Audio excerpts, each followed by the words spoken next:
In this tutorial, we're going to be talking about the null keyword, and the null keyword looks something like this. So what is the null keyword and how is it used? Also, why should we use it? So if you watched my previous tutorial when we talked about stack and heap memory and reference types and value types, then you're going to understand this tutorial very quickly.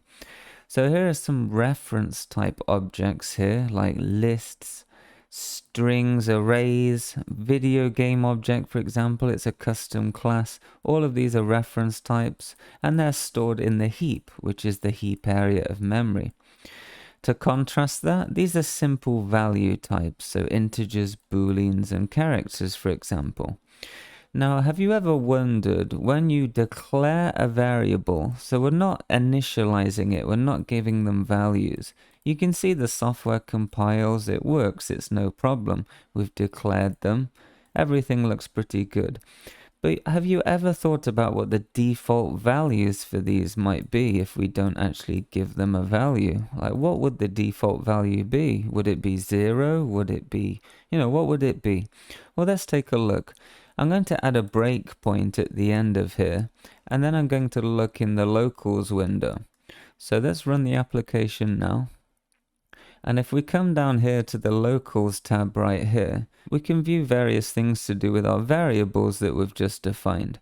Here you can see our reference types. We have our list here, we have our custom object here, and our string array right here. And you'll notice something, their current value is null.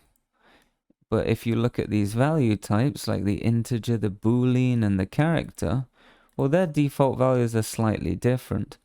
Typically, a value type will have a default value of 0.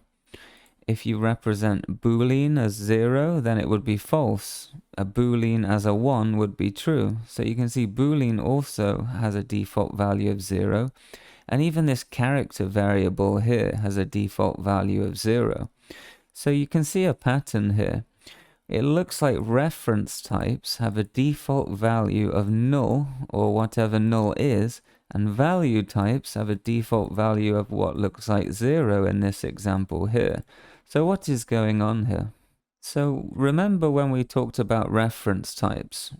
When we have a reference type, a pointer on the stack is created, but the actual meat of the operation, the data, lives in the heap. And the pointer on the stack points to the data on the heap. Now, we've declared a reference type here, for example, this list, and its default value is null. Now, what null is saying here is it's a null reference. We have our pointer on the call stack, so this is in the stack area of memory, but we don't yet have anything on the heap. We haven't instantiated it, so that means using the new keyword. And when we instantiate something using the new keyword, we're creating something in the heap area of memory. So this part, we're creating the pointer on the stack. This part, we're actually creating the data on the heap, and therefore the pointer points to it. However, we're not instantiating anything. So right now we have our pointer on the stack, but it's not pointing anywhere. There's no reference to the data in heap memory. Therefore, the default value is null, which stands for a null reference. It doesn't go anywhere. However, as soon as we use the new keyword, then the value will change from null and it will point to the data on the heap. So think of null as like nothingness, or a null pointer, or a null reference. It doesn't really go anywhere, but maybe later on it will, for example. So you can see here, this only applies to reference type objects, so complicated objects like we talked about before. It doesn't apply to value type objects. However, there is a bit of a condition there. It does apply to value type objects if they're marked as nullable. Now we're going to talk about nullable later, so don't worry about that. But for the purpose of this example, null applies when declaring reference type objects, because we need a pointer but we don't have one. So the initial value is null, which is nothing. So let's take a look at a couple of examples now working with the null keyword.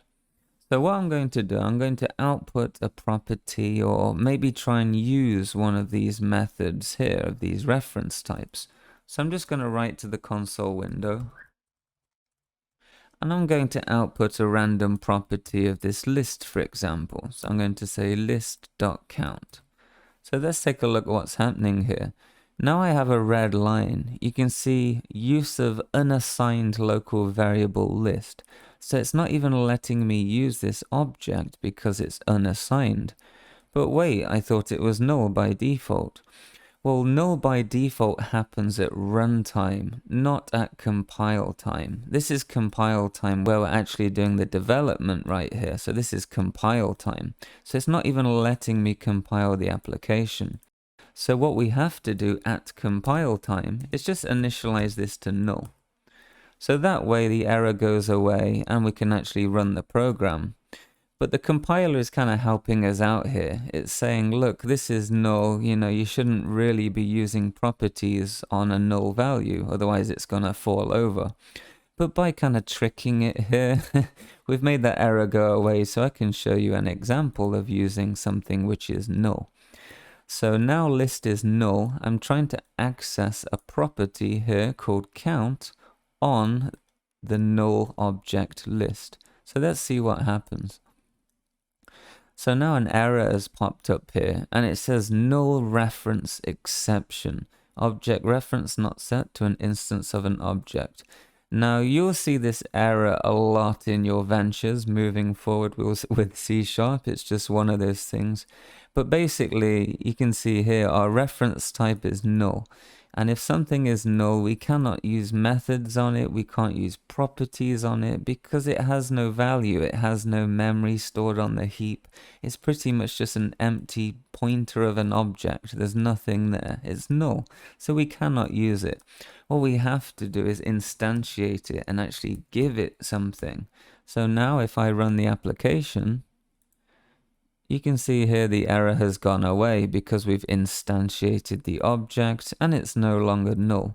So that's something to be very cautious on when working with null. So I think you get the point of null now. So for example, if I have a string, so let's delete some of this stuff here. If I have a string, I'm going to call it test. I'm going to initialize it to an empty string. And what I'm trying to say is an empty string, for example, is not the same as null. We've talked about null. We know it's a null reference. So what a lot of people do, they get a bit confused with null. They think it's just an empty value, sort of like an empty string. This is not true at all, and I can prove that to you. So if I just set up a boolean, for example, and I have a condition that compares this empty string right here to the null value, and you will see that it's false. So what I'm saying here is if test is equal to null, so if an empty string is the same as null, I can even write it like this, I don't even need a variable. Then print the value of true if it's the same, otherwise false if it's not. So you can see there, null is not an empty string. So a beginner's mistake perhaps thinking that, but I thought I'd mention that. Null is not the same as an empty string. Null is simply a null reference. An empty string is just that, an empty string. So I hope this clears up what null is and how it's kind of used and why it appears in our day-to-day lives doing software development. So thank you for watching.